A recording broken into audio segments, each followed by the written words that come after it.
Inclusive, falando de arqueologia, o rei Ezequias é o grande rei da arqueologia bíblica, né? É o menino de ouro, né, do pessoal, né? Usado para defender uma historicidade na Bíblia, é Ezequias.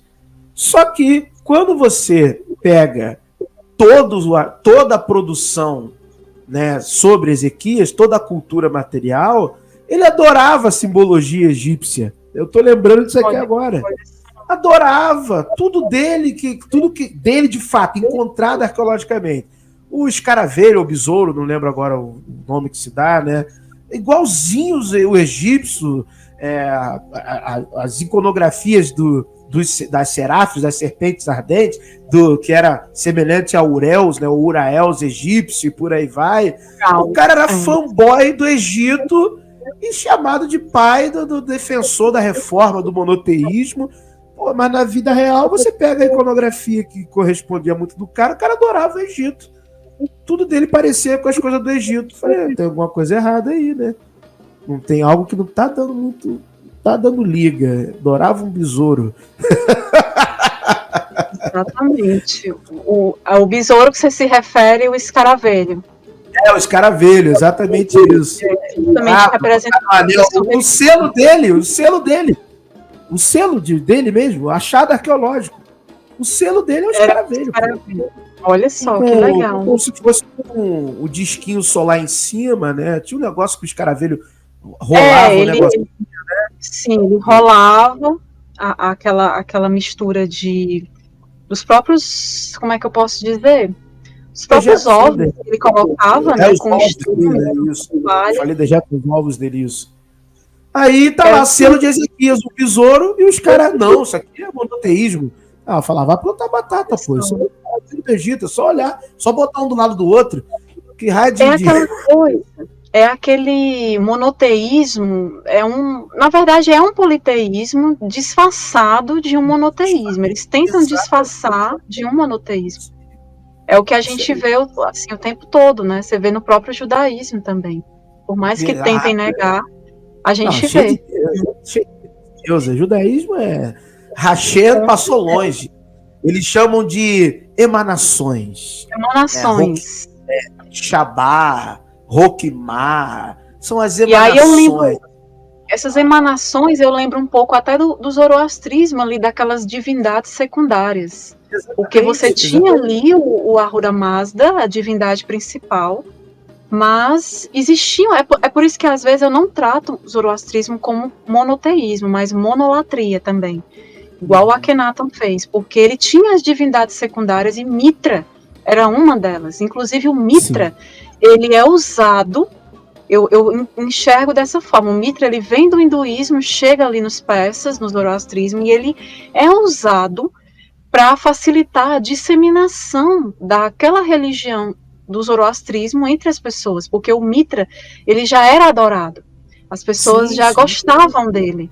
Mitra, então, ali no Irã, no Arvairan, né, não lembro o nome ancestral da terra, Arvairan, ele era o deus das vastas pastagens, né?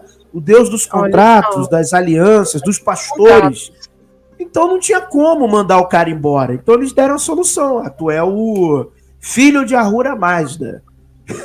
É uma divindade secundária, né? E depois os romanos pegaram, os romanos ficaram loucos por Mitra e criaram o mitraísmo, né? Sim, então, sim. Tudo é exatamente isso aí. Se buscar no folclore persa, os ameixas pentas são divindades antigas. Aí viram arcanjos, viram os ameixas penta. Se você buscar o rastreio, os nomes dos ameixas pentas, você vai lidar com divindades do folclore iraniano antigo. Não é nada além disso. Tudo é o que você fala sempre. Reciclagem mitológica. Entendeu? Exatamente, é isso, pessoal. E eu não vou falar muito desse livro, pessoal, porque não dá pra gente entrar, ainda tem outras coisas para mostrar, mas é basicamente isso. Ele mostra muitas evidências aí, ele mostra vários paralelos importantes entre essas culturas, evidências mesopotâmicas, por exemplo, fazendo paralelos ali com as ideias do Antigo Testamento, né? Mostrando provas concretas da origem desses costumes, dessas ideias, né? Dessas influências que ocorreram. A conclusão lógica era a questão de que o Antigo Testamento é de uma origem divina, ou de uma origem humana e não divina, né? Porque é colocado que o Antigo Testamento é uma origem divina e tal, e não é bem dessa forma, e ele mostra em detalhes isso no livro, né? Então, Sim, basicamente esse livro é muito bom, esse livro é muito bom, esse livro aí. E ele mostra ali os fundamentos da fé cristã, que elas estavam diretamente ligadas ali a mitologias pagãs, né? Tem isso. Sim. Então, só mais uma, antes da gente entrar aqui no Serapis, né? Então, muitos deuses do panteão egípcio, eles fundem-se num sincretismo, há muito esse sincretismo na religião egípcia, né? Pelo motivo de que os mistérios egípcios, há muito, eles ensinavam o monoteísmo, a monolatria, com um Deus, em alguns momentos, um Deus abrangente, né, cujos numerosos membros, os deuses e deusas variados, eles se expandiam e fundiram-se entre si. A gente vê vários exemplos disso, o próprio Serapis é um exemplo disso, né, e com relação a esse desenvolvimento, observa-se que a maioria dos politeísmos conhecidos na história da religião, eles são complexos no sentido de que eles contam, ou melhor, eles vivem com um reino divino, além do qual existe um Deus, ou um ser mais elevado, que criou todo o resto, né? Criou o mundo. Aqui a gente vê o disco solar Aton, né? Com seus raios.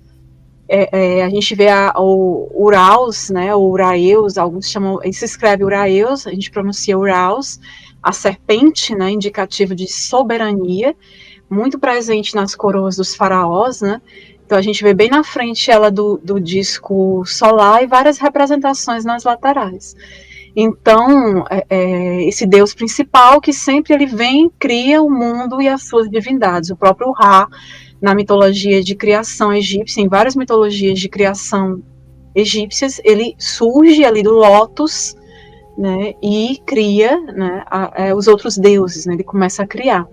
Tem dilúvio também na mitologia de criação egípcia, né, tem um dilúvio de sangue, só que não é dilúvio de água, é um dilúvio de sangue, porque Ra, o Deus Supremo, no caso, ele fica indignado porque as pessoas começam a adorar, inclusive os humanos são criados das lágrimas de Ra, certo? Surgem os humanos, e só que os humanos começam a adorar Apófis, a serpente, olha só.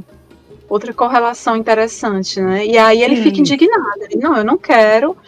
Esse pessoal tem que adorar a mim, não é a serpente.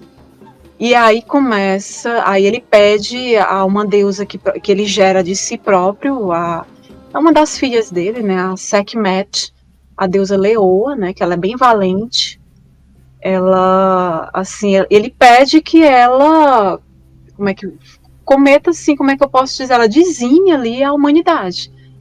Ela realmente comece a dizimar todo mundo, fazer aquela matança, né, para que eles sejam punidos, né, e depois ele se arrepende, aí ele dá um jeitinho de parar ela, porque ela não conseguia parar, e aí ele tem que dopar ela com a bebida, né, aí ele consegue parar a Sekhmet, e aí, mas ela matou tanta gente no mito, que já tem um rio, um mar de sangue, né? E aí vem o dilúvio de sangue.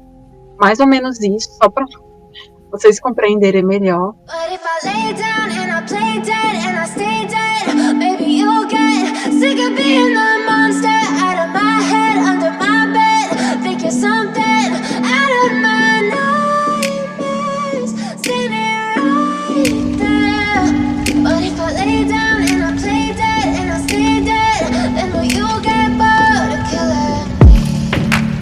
Silhouettes of you are like a taunt. Never really know just what you want. With you I don't ever feel